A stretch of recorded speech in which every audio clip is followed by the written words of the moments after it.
Welcome to the Orchid Advisors Compliance Training Series, an operating methodology for compliance, oversight. Oversight is best articulated with three words: leadership, ownership, and accountability. Without all three of these concepts firmly in place, your best compliance efforts could fail. Let's discuss each one in more detail. Compliance is a necessary element in every organization, and unfortunately can be seen as a competing priority to the achievements of top and bottom line financial goals. Leadership from senior executives is required to ensure that compliance objectives are achieved despite the possible distraction from in-house sources.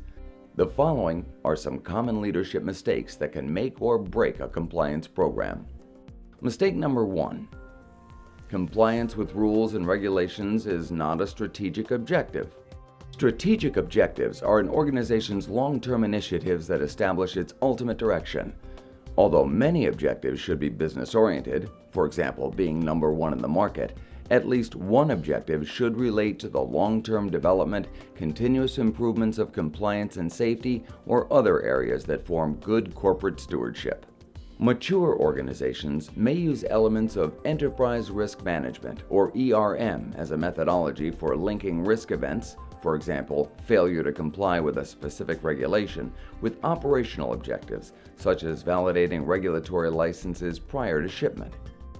Compliance functions should have a voice at periodic meetings with the Board of Directors, the Audit Committee, and the Executive Management Team.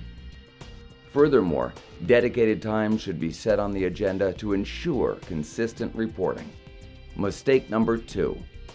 Compliance is not part of management business objectives, MBO, and compensation is driven only by company financial performance.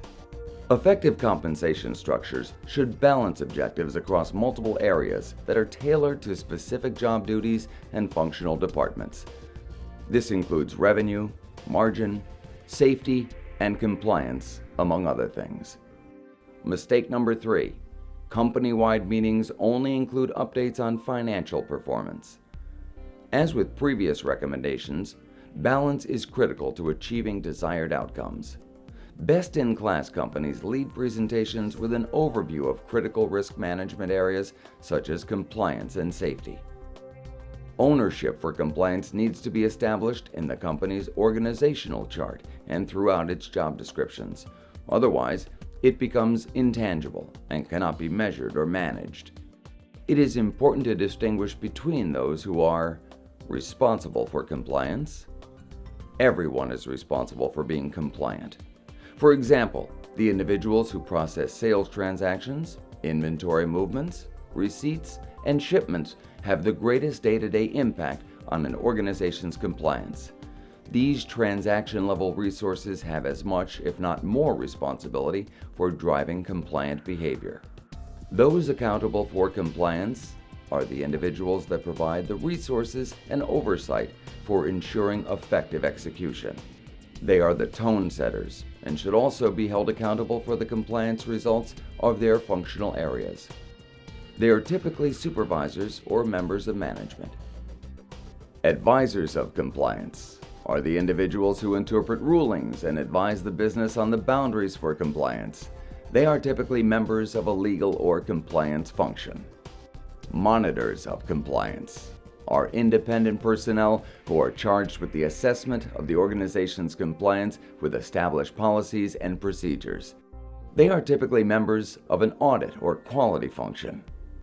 Without accountability, your compliance efforts could be meaningless. Employees who know that despite their actions they will not be held accountable may ignore directives of middle management. Accountability is the glue that binds policies, procedures, and execution. Thank you for watching this segment of our video training series. Viewers are encouraged to seek professional advice prior to assessment, implementation, or execution.